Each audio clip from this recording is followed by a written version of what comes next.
fils est décédé d'une méningococcémie, une méningite foudroyante, suite à un homicide par négligence qui a été reconnu par la suite, parce que je me suis battue. Je peux vous dire que quand je vous dis que quand on a un objectif, quand on est sûr de quelque chose, je peux vous assurer d'une chose, c'est qu'il n'y a rien qui va entramer votre objectif. Et on arrive toujours à l'atteindre, toujours, vraiment.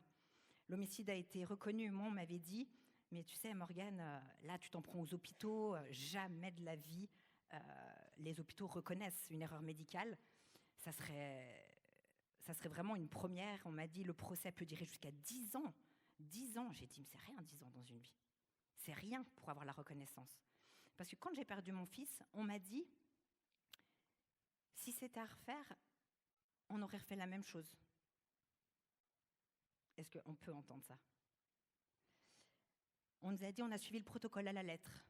J'étais là. J'ai alarmé, on ne m'a pas écouté. Tout depuis le début, j'ai été là, j'ai inquiété, j'ai dit qu'il y avait quelque chose qui n'allait pas. J'étais à l'hôpital, donc j'étais au meilleur endroit. Et on ne m'a pas écouté. J'avais 24 ans, l'image de la blonde, pas très crédible. Anciennement, un petit peu la nulle à l'école. Donc dans le fond de moi, à 24 ans, j'étais peut-être encore pas assez sûre de moi. Et pourtant, je savais qu'il n'allait pas bien. Je le savais et je l'ai dit. Mais on ne m'a pas écouté. Et après, quand je suis revenue, je souhaitais juste qu'on me dise, c'est vrai, ça nous a échappé.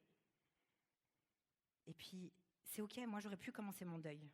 Mais quand on m'a dit qu'ils n'en avaient jamais reparlé, qu'ils avaient suivi le protocole, j'ai dit non, ça je ne peux pas laisser. Il ne peut pas ne pas avoir laissé de traces et que ça ne change pas les choses. C'était pas concevable pour moi, c'était pas possible.